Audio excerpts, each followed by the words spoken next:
السلام علیکم۔ قرآن اور طبی سائنس کا چوتھا لیکچر۔ علیکم۔ بسم اللہ۔ زمین کی کروی شکل، گیند جیسی شکل۔ ابتدائی زمانے میں لوگوں کا خیال تھا کہ زمین چپٹی ہے۔ کئی صدیوں تک لوگ صرف اس خوف سے دور دراز کا سفر نہیں کرتے تھے کہ کہیں زمین کے کناروں سے گر نہ جائے۔ سر فرانسس ڈریک وہ پہلا شخص تھا جس نے 1577 عیسوی میں زمین کے گرد سمندری سفر مکمل کر کے ثابت کیا کہ زمین گول ہے۔ دن اور رات کے آنے جانے کے حوالے سے قرآن مجید کی اس آیت پر غور کریں۔ سورہ لقمان میں ہے، اعوذ باللہ من الشیطان الرجیم، الم تر ان اللہ یولج اللیل فی النہار ویولج النہار فی اللیل وسخر الشمس والقمر كل يجري الى اجل مسمى۔ کیا آپ نے نہیں دیکھا کہ بے شک اللہ رات کو دن میں داخل کرتا ہے اور دن کو رات میں داخل کرتا ہے، اور اس نے سورج اور چاند کو کام میں لگا دیا ہے، ہر ایک مقررہ وقت تک چلتا رہے گا۔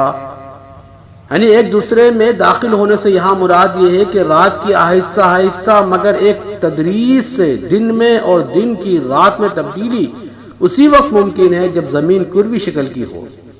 اگر زمین چپٹی ہوتی تو رات اچانک دن میں اور دن اچانک رات میں تبدیل ہو جاتا۔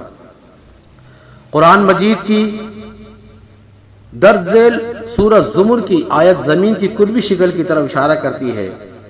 خلق السماوات والارض بالحق يكور الليل على النهار ويكور النهار على الليل۔ اس نے آسمان اور زمین کو حق کے ساتھ پیدا کیا، وہ رات کو دن پر لپیٹتا ہے اور دن کو رات پر لپیٹتا ہے۔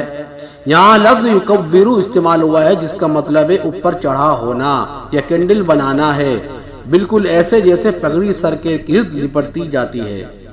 دن اور رات کا ایک دوسرے پر چڑھنا یا ایک دوسرے پر کینڈل مارتے ہوئے آنا صرف اسی وقت ممکن ہے جب زمین کروی شکل کی ہو۔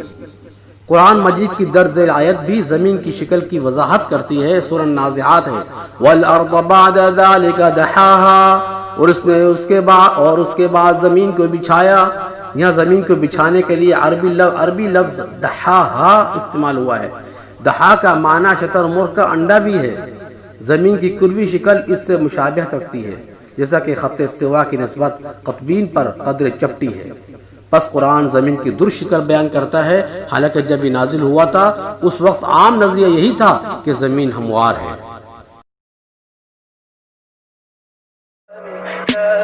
Tell me pretty lies, look me